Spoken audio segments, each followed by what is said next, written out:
Cherry Evans' decision is a monumental one. Yeah. What was your thinking in involving Daly and bringing in Tom Dearden? Well, I think when it comes down to it, Joel, we just feel that that's the right decision to be made for the footy team. We don't take any decision lightly, whether it's a player keeping their spot or another player coming in. All Queenslanders are considered, and we just feel Tom's the right person for the number 7 jersey right now. And why is that, though, Bill? I mean, Daly's obviously been the captain back for so many years. He's had a great career. Absolutely. You've been part of 2 series wins under yourself. Yeah. What was it about Tom that you feel was great? Yeah. Firstly, you won't hear a negative word from me about Daly Cherry Evans. What he's given this jersey and what he's done for this footy team and this group. That'll be with all Queenslanders and with Daly for the rest of his life, and no one can take that away from him. So, we just feel that you earn every opportunity to play in this jersey, and we just feel that Tom Dearden has earned the opportunity to play in the number 7 jersey, and we feel it's the right thing for the footy team. Can you control and say, it's a hard thing to do in Origin? He'll get a bit of help.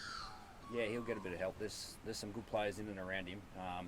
We just want Tom Dearden to do his job and be the best version of Tommy Dearden that he can be, and he'll get a bit of support around him.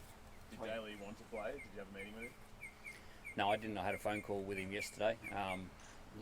Obviously Daly wanted to play, and he was disappointed that he wasn't going to get the opportunity. But he took the news with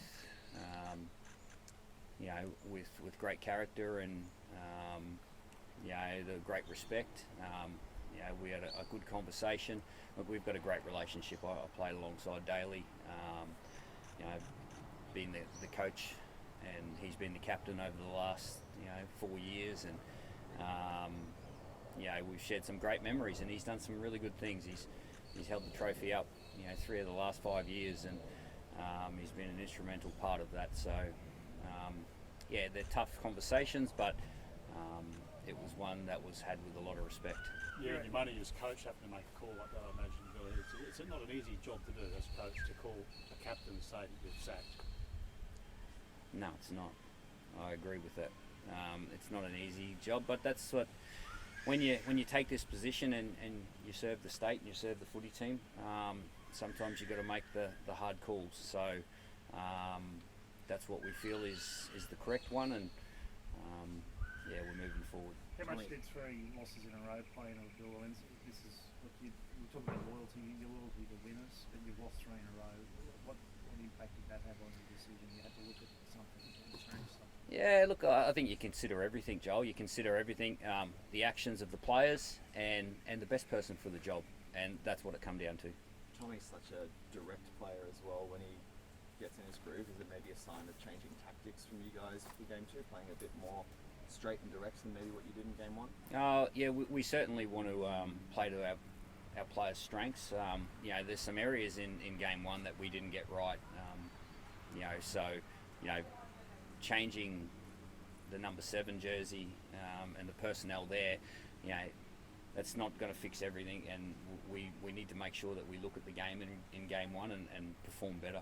Both Firmer as well, only got 17 minutes or so in game 1. What was behind the decision to not keep him in the team? Yeah, we just felt that Kurt Capewell had been doing really well at club level, and his actions had earned an opportunity to come into the team. So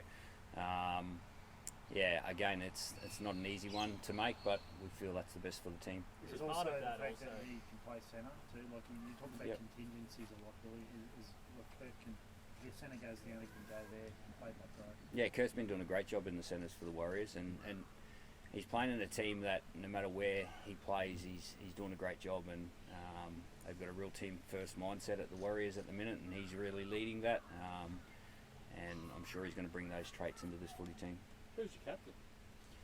Yeah, so obviously today, we announced the squad.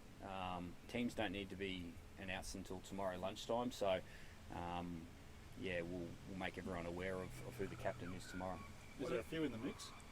Well, we've got quite a few club captains, quite a few leaders within the footy team. So I feel whenever you play for the Queensland team, you know, you're a leader in your own right anyway, no matter how old you are or what you've done in the past. So, yeah, whoever's named captain, they're going to get a fair bit of support from the leaders around them. Do they need to be an 80-minute player to be captain, Billy, or did say someone like Tino, 50-minute prop, step up and have that C next to his name? Yeah, look, like I said before, there's so many great leaders within the footy team that, you know, we'll get the best leader to captain the team. How long they play is irrelevant. Billy, Corey Horsburgh, he's been in sensational form for the Raiders. Is he a dead set chance to get in the 17? I know he's on the extended at the moment, but is he a chance to be in the 17? Well, we haven't named the extended at the moment, so yeah, we'll name the team tomorrow. What's your thoughts? Is he close? Well, he's here, so he's close. he's in the final 20, so that's pretty close. What was you thinking about bringing Ezra Mann into the camp? Yep. Really part of this 20-man squad. Yeah. You know, I'm sure you're aware there's going to be a lot of people from the outside that don't think we should be there. I'm sure of that. So what was you thinking of bringing him in? Yeah, again, he's the right person for that position right now. Yeah, I'm sure people will have their speculation around all the people selected, but that's okay. Everyone's entitled to their opinion, and he's been doing a great job over the last few weeks since he's returned, and yeah, we feel that the squad will benefit from him being here. Have you noticed a change in him? Like he seemed quite remorseful, different person kind of thing? They haven't come. They're all coming in today. I mean, so just like talking to him in general. yeah, I've only had the one conversation with him. That was last night, notifying him of the selection. So yeah. He's only a couple of games back though, Billy. Like, Yeah. what makes him sort of ready if he were to have to step into that side? Have you watched the couple of games back? He's been pretty good. I don't think he skipped a beat. And by all reports, he's been doing a lot of training through the first half of the year while he's been sitting out. And he's been in this position before. He's been a part of this squad before, and I'm sure he'll take his opportunity if presented. Talked about Kurt Capewell. Is there a bit of a decision to make about whether Jack Howitt might leapfrog him into the team, whether it's on the bench or starting, because he can play centre, but he's also played for the Sunny Coast Falcons strongly as a second rower. Yeah, we've got a really high opinion of Jack, and I think he's done a great job over the last 18 months to develop his game and progress his game. You know, obviously picked up an injury, you know, about 6 to 8 weeks ago, so that wasn't ideal for him. But since he's come back the last couple of weeks, he's been fantastic, and he's really earned his spot. Really, on the DCE decision, there'll be a sense that he's been made the scapegoat for the game one loss, given it's the only major change. Why is that not the case? Well, it's not the case. It's just a case of, you know, the best person for the position. So, you know, I'm sure people have their opinion. I'm sure you'll have your opinion on it. So, yeah, it is what it is. At the end of the day, you know, when you're in this position to make decisions, you've got to think for the footy team and what the best thing is for the footy team, and that's what we thought. It was after game one. I think Joey asked you about Josh Papali'i and if he'd be an option. You pointed out he's retired in Origin, but given you're now replacing a captain and the form he's shown, was there a temptation to pick up the phone and see if he'd be interested in coming out of retirement, or did you have that discussion at all with him during the year? No, I haven't. You're aware, Billy, that Ezra's got a scan, obviously, at 11, I think it was this morning. Correct. On his knee. Yeah.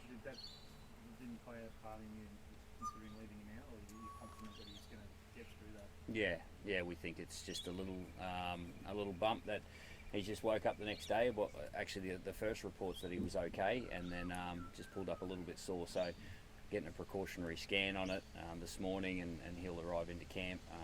You know, he may not train, you know, the first session or first two sessions, but that's okay. What do you make an ideal? Obviously, you've got your two halves, I'd imagine. Munster would be a chance of being the captain. So, if he's not in the team, is 18th man a possibility for Ezra? Correct.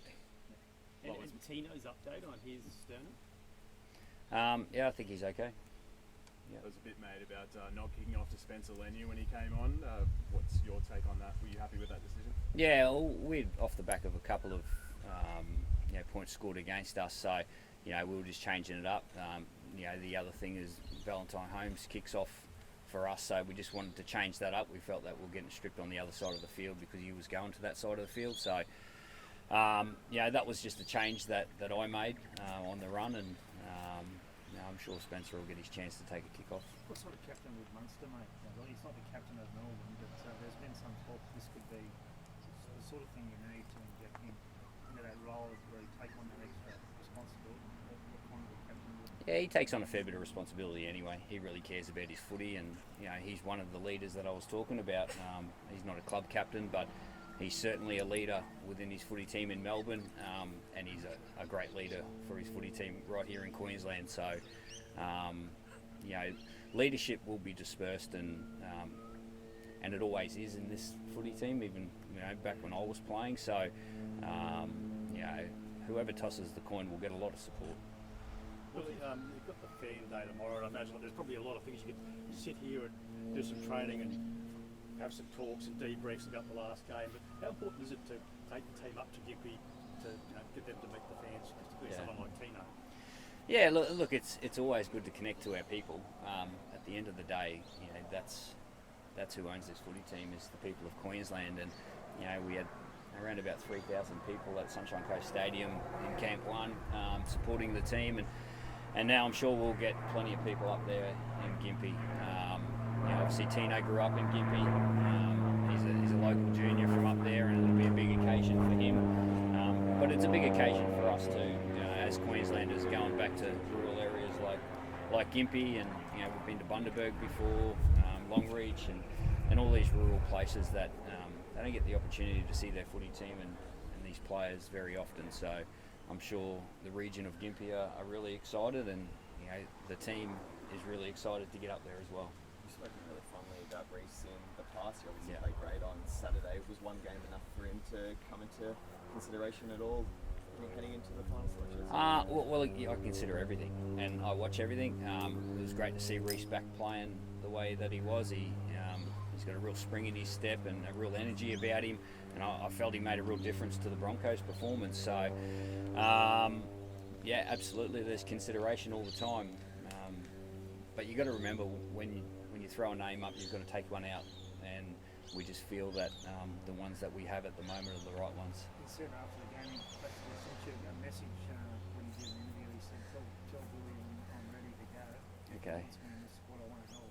I've got no doubt that he'll be ready to go if called upon, and you never know what lies in the future. He's been a great member of this footy team in the past, and instrumental in 2023. So it'd be good to see him back playing a bit more footy. Yeah. Well, you're obviously happy enough with Trent Loiero because you've kept him in the team. But from your point of view, what was it exactly that got him over the line and kept his spot in the team from game one? Just his actions on the field, to be honest. I felt he earned another opportunity to play for Queensland. I thought he was quite good, actually, in all the things that he did out on the field. So, he brings a fair bit to the footy team. You're a bit more aggression from your forwards, Bill. I mean, you were a bit on the back foot right from that first set, which can help you in that first game.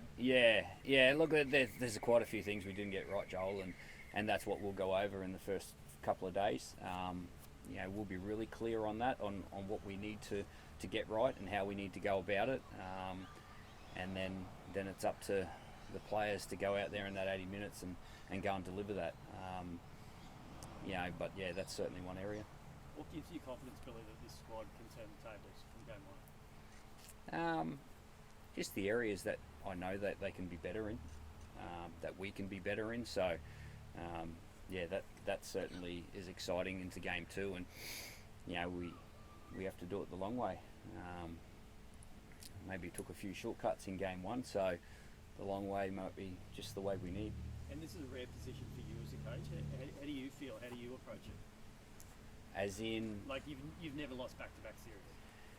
Okay. Well, I'm only still pretty new as a coach. But do you feel pressure? That's look, it's a funny one. Pressure's I felt pressure the first day I stood here without even coaching a game. It's a pressure situation. It's a pressure position to be in. But that pressure is also a privilege. Like these players have earned that pressure. You've earned the pressure to actually be in this environment and play in this atmosphere. But it's also exciting too, because we get an opportunity, we get a second chance at this. The series ain't over yet, so you know, we're up against a really good footy team, but at the same time, I feel that we haven't showed our best yet either. Cool, thanks, guys. Thanks, guys. Thanks.